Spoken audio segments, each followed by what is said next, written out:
Good afternoon, everybody. How are we? Good to see all of you. It's an honor to be here with all of you. A lot of familiar faces in the room, a lot of new faces. And President Trump is back, and the golden age of America has most definitely begun. The Senate has already confirmed 5 of President Trump's exceptional cabinet nominees: Secretary of State Marco Rubio, Defense Secretary Pete Hegseth, CIA Director John Ratcliffe, Homeland Security Secretary Kristi Noem, and Treasury Secretary Scott Bessent. It is imperative that the Senate continues to confirm the remainder of the president's well-qualified nominees as quickly as possible. As you have seen during the past week, President Trump is hard at work fulfilling the promises that he made to the American people on the campaign trail. Since taking the oath of office, President Trump has taken more than 300 executive actions, secured nearly $1 trillion in U.S. investments, deported illegal alien rapists, gang members, and suspected terrorists from our homeland, and restored common sense to the federal government. I want to take a moment to go through some of these extraordinary actions. On day 1, President Trump declared a national emergency at our southern border to end the 4-year-long invasion of illegal aliens under the previous administration. Additionally, President Trump signed an executive order to end catch and release and finish construction of his effective border wall. By using every lever of his federal power, President Trump has sent a loud and clear message to the entire world. America will no longer tolerate illegal immigration, and this president expects that every nation on this planet will cooperate with the repatriation of their citizens. As proven by this weekend, when President Trump swiftly directed his team to issue harsh and effective sanctions and tariffs on the Colombian government, upon hearing they were denied a U.S. military aircraft full of their own citizens who were deported by this administration. Within hours, the Colombian government agreed to all of President Trump's demands, proving America is once again respected on the world stage. So, to foreign nationals who are thinking about trying to illegally enter the United States, think again. Under this president, you will be detained and you will be deported. Every day, Americans are safer because of the violent criminals that President Trump's administration is removing from our communities. On January 23rd, ICE New York arrested a Turkish national for entry without inspection who is a known or suspected terrorist. On January 23rd, ICE San Francisco arrested a citizen of Mexico unlawfully present in the United States who has been convicted of continuous sexual abuse of a child aged 14 years or younger. ICE St. Paul has arrested a citizen of Honduras who was convicted of 4th-degree criminal sexual conduct with a minor. ICE Buffalo arrested a citizen of Ecuador who has been convicted of rape. ICE Boston arrested a citizen of the Dominican Republic who has a criminal conviction for 2nd-degree murder. This criminal was convicted of murder for beating his pregnant wife to death in front of her 5-year-old son. And ICE St. Paul also arrested a citizen of Mexico who was convicted of possessing pornographic material of a minor on a work computer. These are the heinous individuals that this administration is removing from American communities every single day, and to the brave state and local law enforcement officers, CBP, and ICE agents who are helping in the facilitation of this deportation operation, President Trump has your back, and he is grateful for your hard work.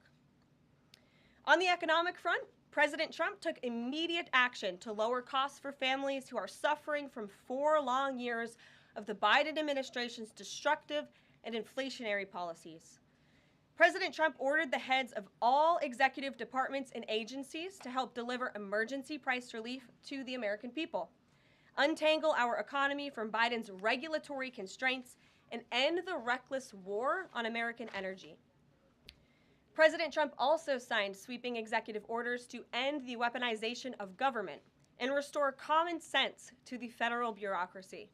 He directed all federal agencies to terminate illegal diversity, equity, and inclusion programs to help return America to a merit-based society.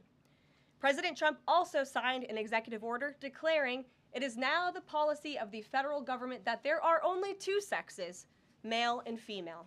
Sanity has been restored.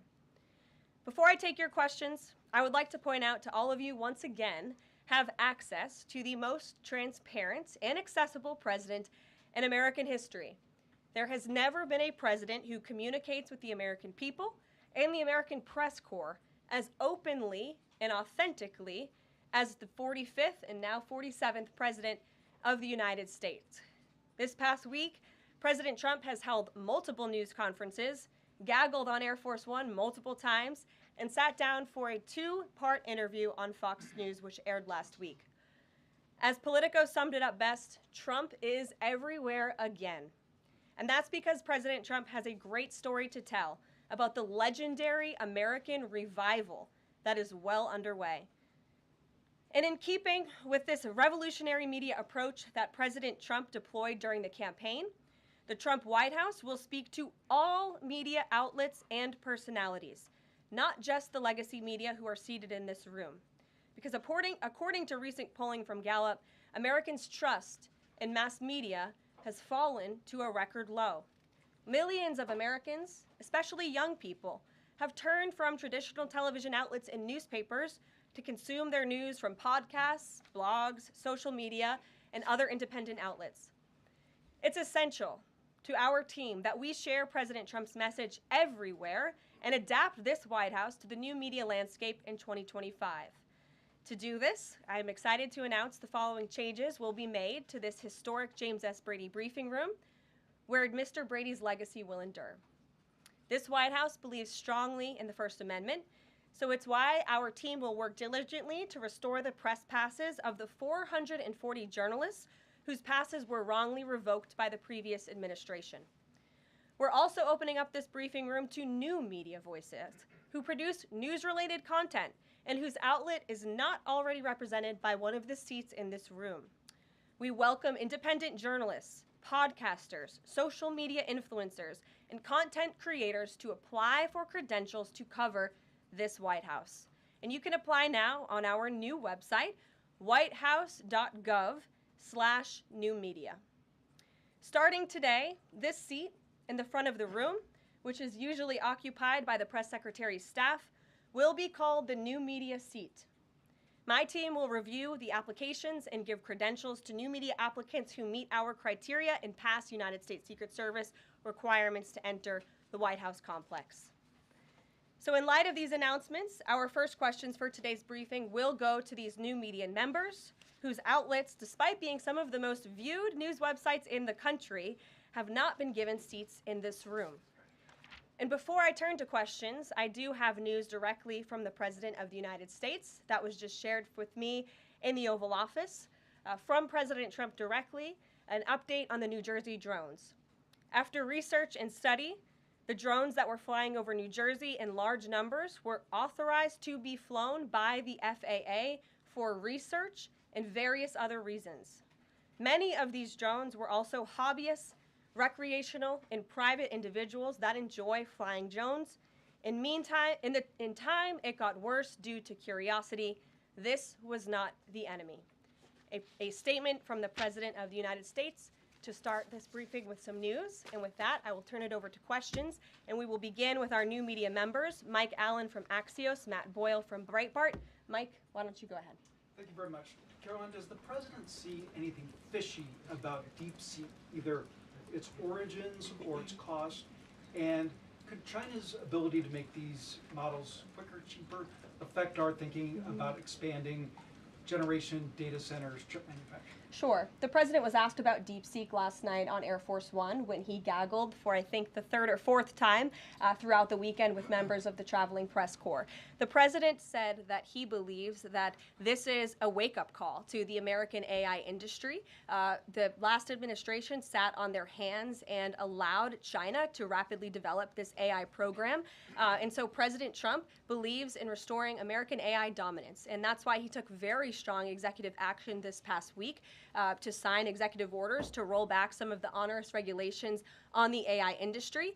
And President Trump has also proudly appointed the first AI and crypto czar at this White House, David Sachs, whom I spoke with yesterday, very knowledgeable on this subject, and his team is here working every single day to ensure American AI dominance. As for the national security implications, I spoke with NSC this morning. They are looking into what those may be, and when I have an update, I will share it with you, Mike. And Caroline, you say restore U.S. dominance. Is there a fear that the U.S. either is falling or has fallen behind? And how would the president make sure the U.S. stays ahead? No, the president is confident that we will restore American dominance in AI. Yeah, so Caroline, first off, thank you to you and President Trump for actually giving voices to new media outlets that represent millions and millions of Americans. The thing I would add, I've got a two-part question for you. The first is just can you expand upon what steps the White House is going to take to bring more voices, not less, which is what our founder Andrew Breitbart believed in, into this room where they rightfully belong? Yeah. Absolutely. And as I said in my opening statement, Matt, it is a priority of this White House to honor the First Amendment.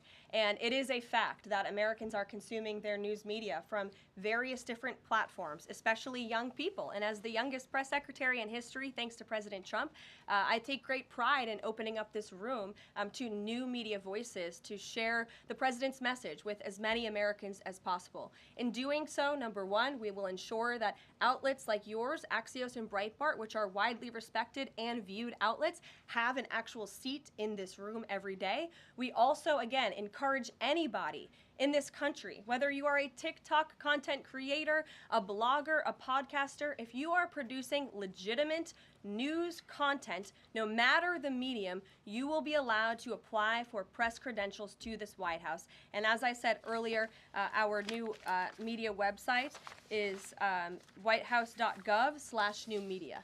And so we encourage people to apply. Again, as long as you are creating news-related content of the day and you're a legitimate independent journalist, you're welcome to cover this White House. And secondly, Caroline, you said you laid out several of the actions that President Trump has taken. Obviously, it's a stark contrast to the previous administration of breakneck speed from President Trump. Can we expect that pace to continue as the first 100 days moves along here and beyond that? Absolutely. There's no doubt President Trump has always been the hardest working man in politics. I think that's been proven over the past week. This president has again signed more than 300 executive orders. He's taken historic action. I gaggled aboard Air Force One to mark the first 100 days of this administration, 4 p.m. last Friday, or first 100 hours rather. And this president did more in the first 100 hours than the previous president did in the first 100 days. So President Trump, I think you can all expect for him to continue to work at this breakneck speed, so I hope you're all ready to work very hard. I know that we are. Zeke Miller. Thanks, Caroline. A question that we've asked your predecessors of both parties in this job. When you're up here in this briefing room speaking to the American public, do you view yourself and your role as speaking on, advocating on behalf of the president or providing the unvarnished truth that is, not to lie, not to obfuscate to the American people? I commit to telling the truth from this podium every single day. I commit to speaking on behalf of the President of the United States. That is my job. And I will say it's very easy to speak truth from this podium when you have a president who is implementing policies that are wildly popular with the American people, and that's exactly what this administration is doing. It's correcting the lies and the wrongs of the past 4 years, many of the lies that have been told to your faces in this very briefing room. I will not do that.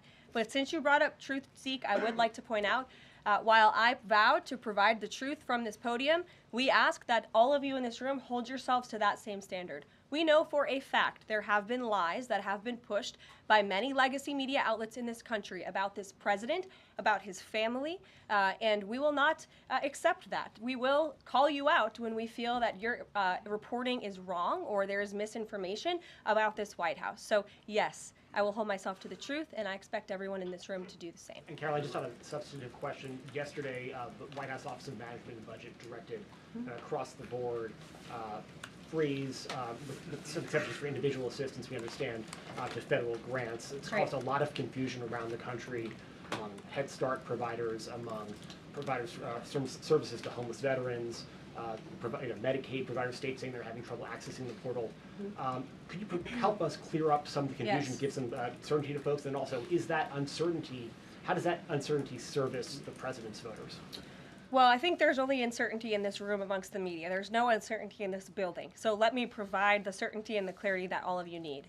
This is not a blanket pause on federal assistance and grant programs from the Trump administration.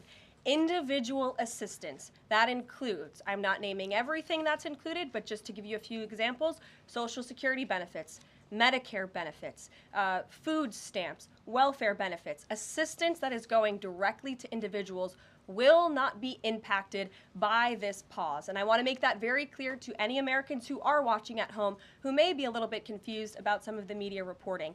This administration, if you are receiving individual assistance from the federal government, you will still continue to receive that. However, it is the responsibility of this president and this administration to be good stewards of taxpayer dollars. That is something that President Trump campaigned on. That's why he has launched DOGE, the Department of Government Efficiency, who is working alongside OMB. And that's why OMB sent out this memo last night, because the president signed an executive order directing OMB to do just this. And the reason for this is to ensure that every penny that is going out the door is not conflicting with the executive orders and actions that this president has taken. So what does this pause mean? It means no more funding for illegal DEI programs. It means no more funding for the Green New scam that has cost American taxpayers tens of billions of dollars. It means no more funding for transgenderism and wokeness across our federal bureaucracy and agencies. No more funding for Green New Deal social engineering policies. Again, people who are receiving individual assistance, you will continue to receive that. And President Trump is looking out for you by issuing this pause because he is being good steward of your taxpayer dollars. Thanks, Caroline. Sure. How long is this pause going to last, and how is the Trump administration recommending that organizations that rely on federal funding make payroll, pay their rent in the meantime? It is a temporary pause, and the Office of Management and Budget is reviewing the federal funding that has been going out the door. Again, not for individual assistance, but for all of these other programs that I mentioned. I also spoke with the incoming director of OMB this morning, and he told me to tell all of you that the line to his office is open for other federal government agencies across the board, and if they feel that programs are necessary and in line with the president's agenda, then the Office of Management and Budget will review those policies. I think this is a very responsible measure. Again, the past 4 years, we've seen the Biden administration spend money like drunken sailors. It's a big reason we've had an inflation crisis in this country, and it's incumbent upon this administration to make sure, again, that every penny is being accounted for honestly. Why impose this pause with so little notice? Why not give organizations more time to plan for the fact that they are about to lose, in some cases, really crucial federal funding, at least for a period of time? There was notice. It was the executive order that the president signed. There's also a freeze on hiring, as you know, a regulatory freeze, and there's also a freeze on foreign aid. And this is, again, incredibly important to ensure that this administration is taking into consideration how hard the American people are working. And their tax dollars actually matter to this administration. You know, just during this pause, DOGE and OMB have actually found that there was $37 million that was about to go out the door to the World Health Organization, which is an organization, as you all know, that President Trump, with the swipe of his pen in that executive order, is no longer wants the United States to be a part of. So that wouldn't be in line with the president's agenda.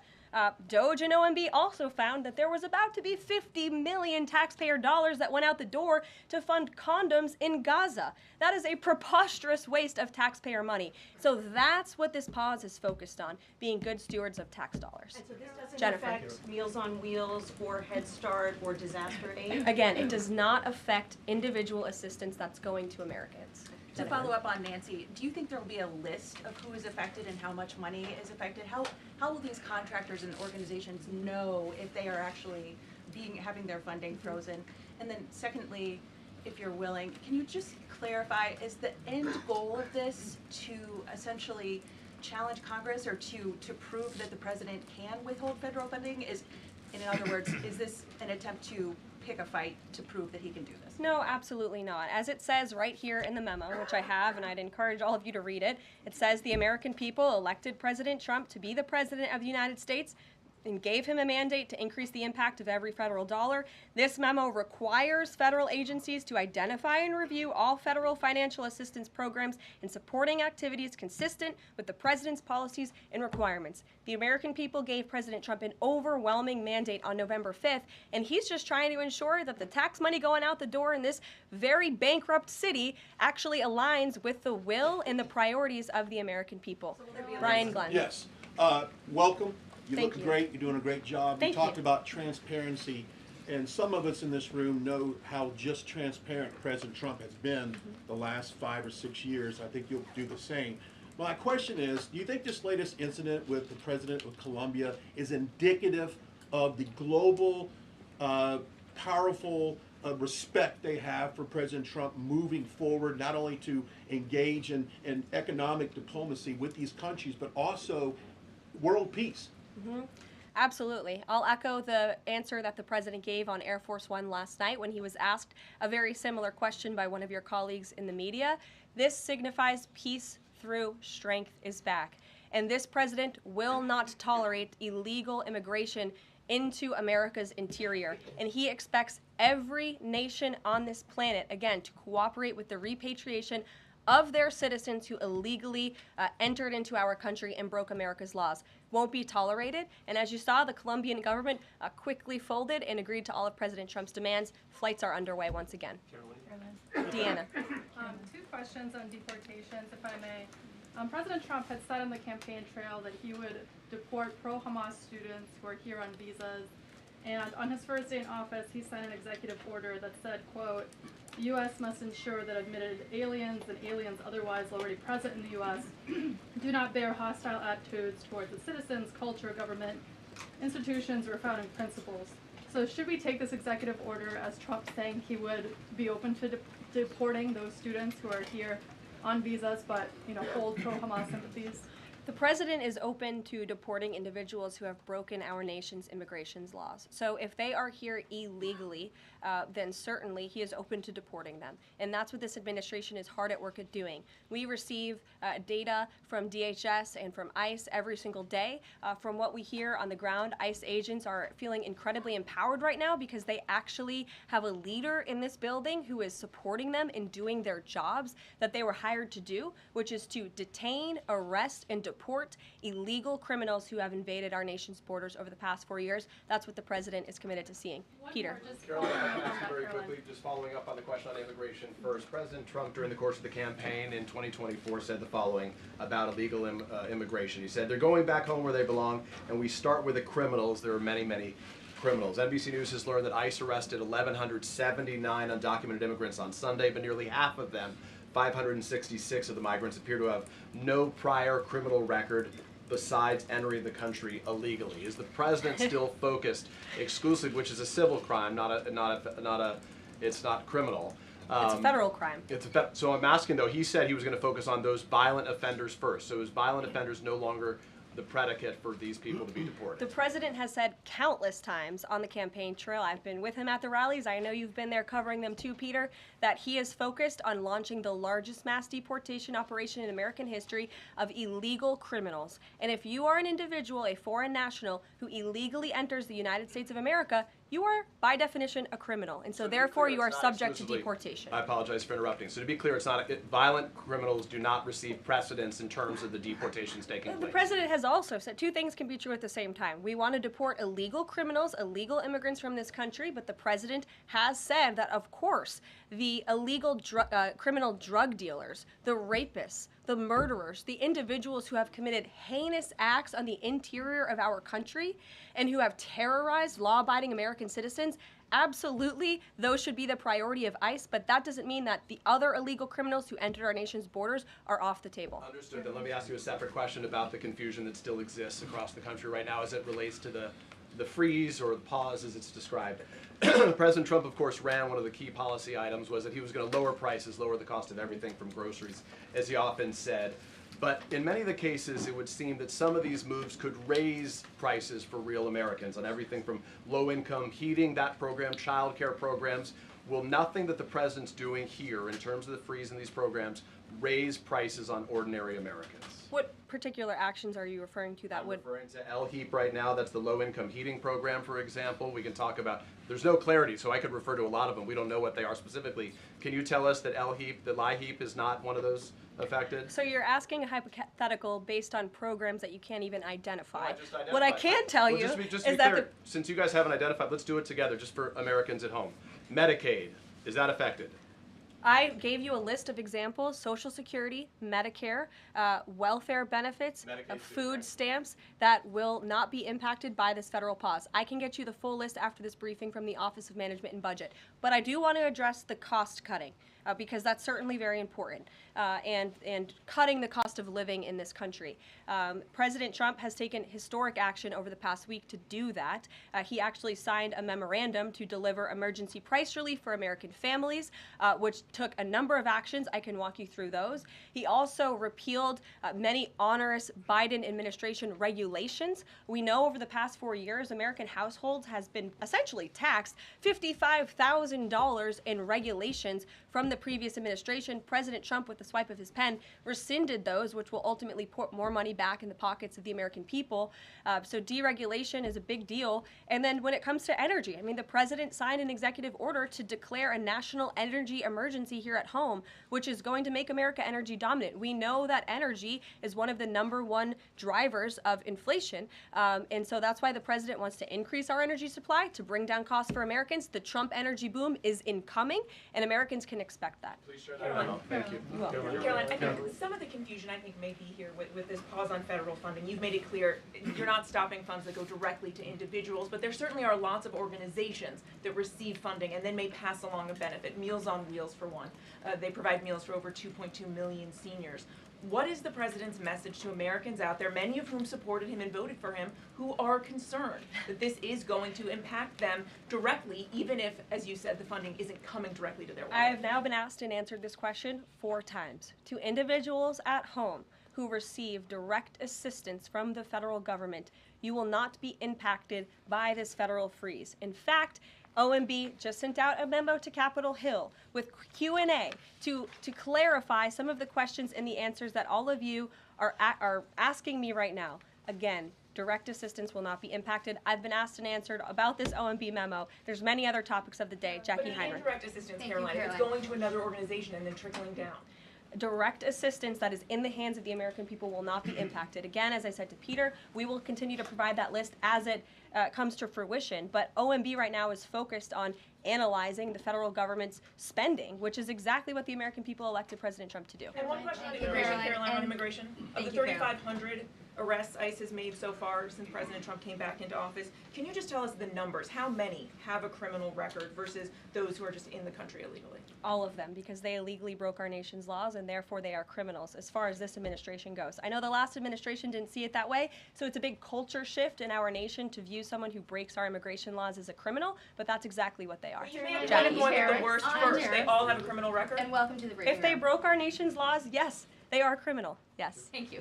On stripping security details for figures like John Bolton, Pompeo, Brian Hook, Senator Tom Cotton said that he's seen the intelligence and the threat from Iran is real for anyone who played a role in the Soleimani strike.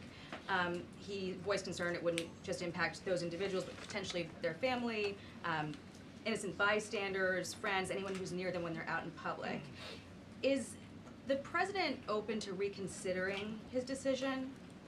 The president was asked and answered this yesterday, and he was firm in his decision despite some of the comments that you had referenced, and he's made it very clear that he does not believe American taxpayers should fund security details for individuals who have served in the government for the rest of their lives, and there's nothing stopping these individuals that you mentioned from obtaining private security. That's where the president stands on it. I have no updates on that. Is there any concern that this decision might jeopardize the administration's ability to hire the best advisors for these kinds of positions in the future? No, in fact, I've talked to the Presidential Personnel Office, who has told me directly that there is such an influx of resumes for this administration that it's incredibly overwhelming. There is no lack of talent for the Trump administration. Reagan Reed. Would he take any responsibility if anything happened to these people? Would he feel at all that his decision was a factor in that? The president was asked and answered this yesterday. I defer you to his comments. Caroline. Reagan, since you're in the back row, I hear you. The back row hasn't gotten much attention in the last 4 years, so I'm happy to answer your question. Does the president intend to permanently cut off funding to NGOs that are bringing illegal foreign nationals to the country, such as Catholic charities? I am actually quite certain that the president signed an executive order that did just that, and I can point you to that. One more, Caroline. President Trump issued an executive order on increased vetting for refugees and visa applications. Right. Part of that order was considering an outright ban for countries that have deficient screening processes. Has the president considered yet which countries might fall into this category, or countries like Afghanistan or Syria under consideration for a full ban? Yeah, so the president signed an executive order to streamline the vetting for visa applicants and for illegal immigrants in this country who are coming, of course, from other nations. It also directed the Secretary of State to review the process and make sure that other countries around the world are being completely transparent with our nation and the individuals that they are sending here. And so the Secretary of State has been directed to report back to the president. I haven't seen that report yet. We've only been here for a few days. Caroline, questions for you. One on the freeze in federal funding. Who advised the president on the legality of telling government agencies that they don't have to spend money that was already appropriated by Congress? Well, as the OMB memo states, this is certainly within the confines of the law. So White House counsel's office believes that this is within the president's power to do it, and therefore he's doing it. Okay, so they disagree with lawmakers who say that they don't have the power to freeze this funding. Again, I would point you to the language in the memo that clearly states this is within the law.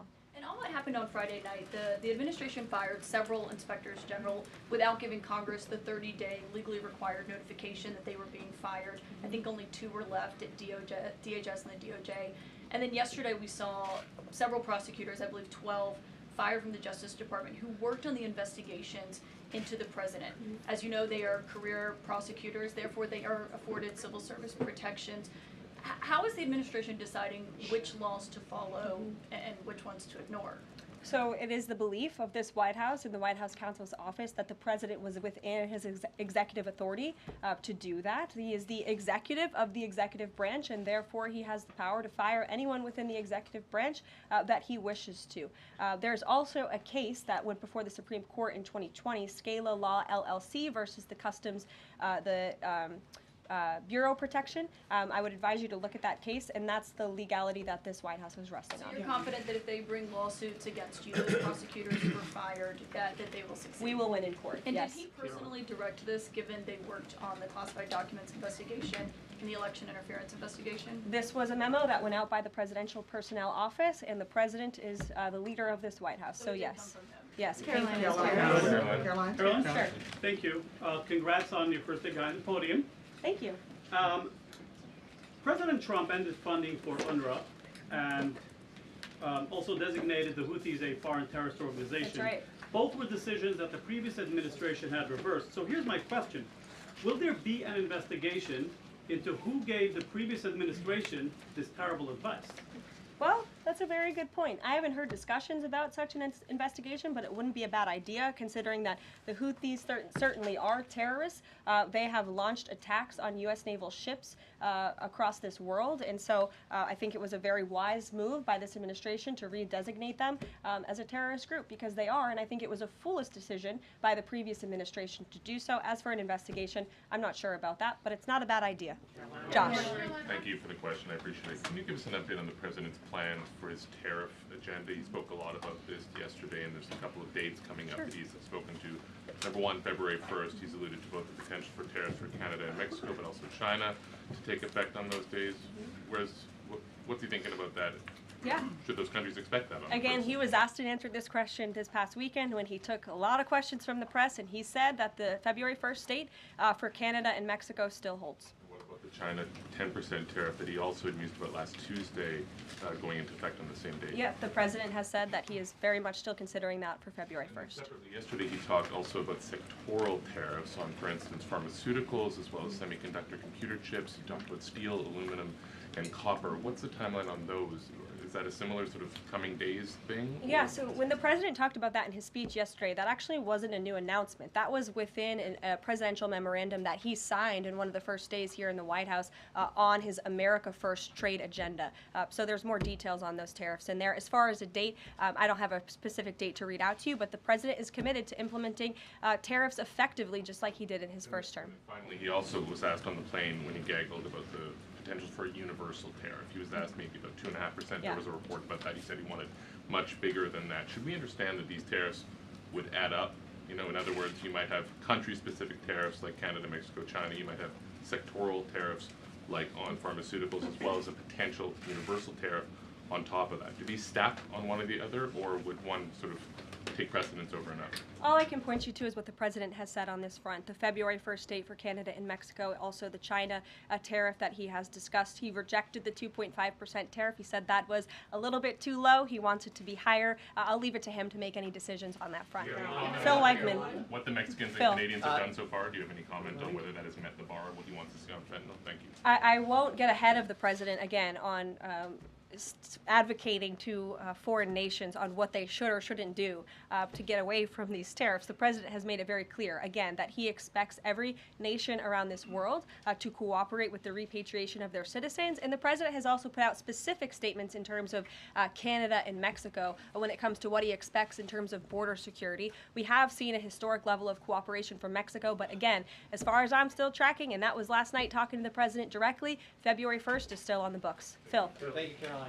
Quick programming note and then a question on taxes. Programming note. Well, in terms of programming, Sounds should we fun. expect to see you here every day? How frequently will these press briefings be? It is a good question, April. So look, the president, as you know, is incredibly accessible. First day here, he wanted all of you in the Oval Office. You got a 60-minute press conference with the leader of the free world while he was simultaneously signing executive orders. I may add that's pretty impressive. I don't think the previous office holder would be able to pull such a thing off. So look, the president is the best spokesperson that this White House has, and I can assure you that you will be hearing from both him and me as much as possible. And then a question about tax cuts. You know, the president has promised to extend the tax cuts from the previous term. I'm curious, you know, does the president support corresponding spending cuts as some Republicans have called for in Congress? And will the new Treasury Secretary be leading those negotiations with the Hill as Mnuchin did during the first administration? The president is committed to both tax cuts and spending cuts, and he has a great team negotiating on his behalf, but there's no better negotiator than Donald Trump, and I'm sure he'll be involved in this reconciliation process as it moves forward. Caroline. Sure. Caroline, in the announcement that you made last night on the Iron Dome, it said the president had directed that the United States will build this Iron Dome. Yeah. When you read into the executive order, it seemed short of that. It asked for a series of studies and reports back to him. Can you tell us whether the president has directed this? And if he is as concerned on this issue, why the suspensions that we saw listed by OMB included so many different nuclear programs, non-proliferation programs, programs to blend down nuclear weapons, and so forth? First of all, when it comes to the Iron Dome, the executive order directed the implementation of an Iron Dome. It also, as you said, kind of directed research and studies to see if or how the United States can go about doing this, particularly the Department of Defense. When it comes to the other question that you asked about those specific programs, again, I would say this is not a ban. This is a temporary pause and a freeze to ensure that all of the money going out from Washington, D.C. is aligned with the president's agenda. And as the Office of Management and Budget has updates on what will be kickstarted once again, I will provide those to you. Just to clarify for a sec what you were saying before on Medicaid. It wasn't clear to me whether you were saying that no Medicaid would be cut off. Obviously, a lot of this goes to states before it goes to individuals and so forth. So are you guaranteeing here that no individual now on Medicaid would see a cutoff because of the pause? I'll check back on that and get back to you. John. Thanks a lot, Caroline. As you know, in the first week that the president was in office, signed an executive order as it relates to birthright citizenship, trying to eliminate that. Now, 22 state attorney generals have said that this is unconstitutional. A federal judge has just agreed with their argument. What's the administration's argument for doing away with birthright citizenship? The folks that you mentioned have a right to have that legal opinion, but it is in disagreement with the legal opinion of this administration. This administration believes that birthright citizenship is unconstitutional, and that is why President Trump signed that executive order. Illegal immigrants who come to this country and have a child are not subject to the laws of this jurisdiction. That's the opinion of this administration. We have already appealed the lawsuit that was filed against this administration, and we are prepared to fight this all the way to the Supreme Court if we have to, because President Trump believes that this is a necessary step to secure our nation's borders and protect our homeland. Monica. On foreign policy, Caroline, on foreign policy, if I may, the President's commitment to the NATO Defense Alliance, is it as strong as the prior administration? Is it the same as when he served as president in his first term in office? As long as NATO pays their fair share, and President Trump has called on NATO allies to increase their defense spending to 5%. You actually saw the head of NATO at Davos last week on Bloomberg television saying that President Trump is right, and if Europe wants to keep itself safe, they should increase their defense spending. I would just add that there was no greater ally to our European allies than President Trump in his first term.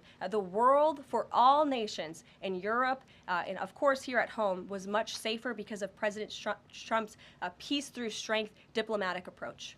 Monica. Thank you, Caroline, and it's great to finally be called on as well in the briefing room. I appreciate that. You're welcome. Of course, we know President Trump just got back from North Carolina and California meeting with victims of natural disasters. There's the 2-year anniversary of the East Palestine, Ohio toxic train derailment. Does the President have any plans to go visit the victims of that toxic spill, or just visit in general?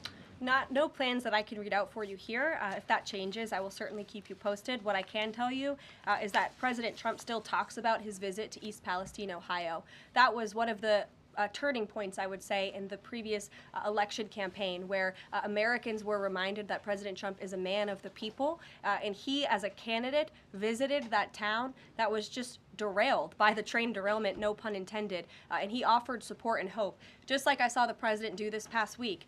It was a purposeful decision by this president on his first domestic trip to go to North Carolina and to California to visit with Americans who were impacted by Hurricane Helene and also by the deadly fires. A red state and a blue state, both of which feel forgotten by the previous administration and the federal government.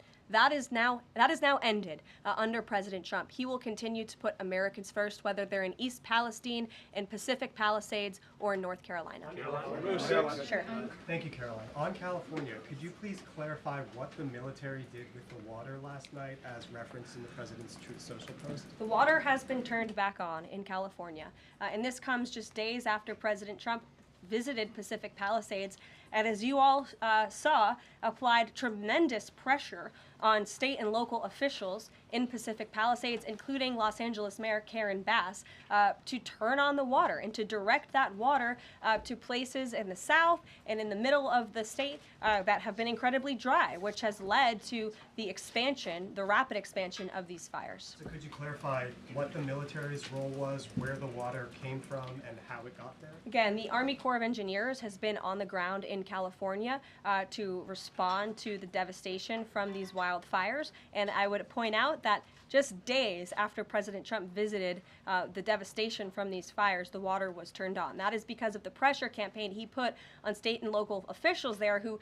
clearly lack all common sense. And I will never forget being at that roundtable with the president last week and hearing the frustration in the voices of Pacific Palisades residents who feel as though their government has just gone insane. Before President Trump showed up on the scene, Karen Bass was telling private property owners that they would have to wait 18 months to access their private property. So this administration, the president and his team that's on the ground in California, Rick Grinnell, who he has designated to oversee this great crisis, it will continue to put pressure on Karen Bass and state and local officials to allow residents to access their properties. This is a huge part of it. These residents want to take part in their own clearing out of their properties. They should be able to do that. It's the United States of America. What happened to our freedom? Clearly it's gone in California, but not anymore under President Trump. April. Caroline, welcome to the briefing room. Thank you. Several questions. One on the pause. Will minority-serving institutions, preferably colleges and universities, have those monies held back temporarily at this moment? Again, I have not seen the entire list because this memo was just sent out. So I will provide you all with updates as we receive them, okay? Also, secondly, when it comes to immigration, there is this southern border focus. What happens to those who've overstayed their visas? That is part of the broken immigration system. In 2023, there was a report by the Biden administration, the Homeland Security Department. It said overstays of visas were 3 times more than usual. Will there be a focus on the overstays for visas as well? If an individual is overstaying their visa, they are therefore an illegal immigrant residing in this country, and they are subject to deportation. And also, yes. lastly, as we're dealing with anti-DEI, anti-woke efforts, we understand this administration is thinking about celebrating Black History Month. Have you got any word on that? Anything that you can offer to us? As far as I know, this White House certainly still intends to celebrate, and we will continue to celebrate American history and the contributions that all Americans, regardless of race, religion, or creed, have made to our great country, and America is back. Christian Day Talk. Thanks, Caroline. Just real quick, you mentioned the inflation executive order the president signed, but egg prices have skyrocketed since President Trump took office, so what specifically is he doing to lower those costs for Americans?